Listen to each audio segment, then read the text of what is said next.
ଆଉ ତମର ହେଲ୍ଥ ଏବେ କେମିତି ଅଛି? ହଁ ହଁ ଭଲ ଅଛି ଭଲ ଅଛି। ମଦ ଛାଡ଼ିଲାଠୁ ଟିକେ ଭଲ ଅଛି। ଆଚ୍ଛା, ପୁରା ମଦ ଛାଡ଼ିଦେଲ ନା? ଆଉ ବିଲକୁଲ ପିଉନ ତ ମୁଁ କହିଲା ପରି? ହଁ ହଁ ପୁରା ଛାଡ଼ିଲି। ମଦ ପିଇବାରୁ ମୋର ହେଲ୍ଥ ବହୁତ ଖରାପ ହେଲା। ମୋର ବହୁତ ପଇସା ସରିଲା। ମୋର କିଡନୀ ବି ଖରାପ ହେଲା, ମୋର ଲିଭର ବି ଖରାପ ହେଲା।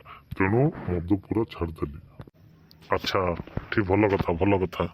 ହେଲେ ତମର ହେଲ୍ଥ ଏବେ ଭଲ ଅଛି, ତେଣୁ ଆଉ ବିଲକୁଲ ମଦ ପିଉନ, ଭଲ। କିନ୍ତୁ ଡାକ୍ତର ବାବୁ, କିଏ ଯଦି ବାଧ୍ୟ କରେ ତ ଟିକେ ଟିକେ ପିଇ ଦଉଛି। କିଛି ଅସୁବିଧା ନାହିଁ ତ? ହଁ ହଁ କିଛି ଅସୁବିଧା ନାହିଁ। କିଏ ଯଦି ଟିକେ ବାଧ୍ୟ କରିବ ବୋଲି ବୋଲେ ପିଇ ଦିଅ, କିଛି ଅସୁବିଧା ନାହିଁ, ହେଲ୍ଥ ଖରାପ ହବନି। ହଁ, ଥ୍ୟାଙ୍କ ୟୁ ଡକ୍ଟର ବାବୁ। ସେସବୁ କଥା ଠିକ୍ ଯେ ଏ ତମ ପାଖରେ ଥିବା ଲୋକଟା କିଏ? ସେ ଯୋଉ ଠିଆ ହେଇଛି, ସେତେବେଳେ ମୁଁ ଦେଖୁଛି ଠିଆ ହେଇଛି, କିଛି କଥା କିଛି କହୁନାହାନ୍ତି।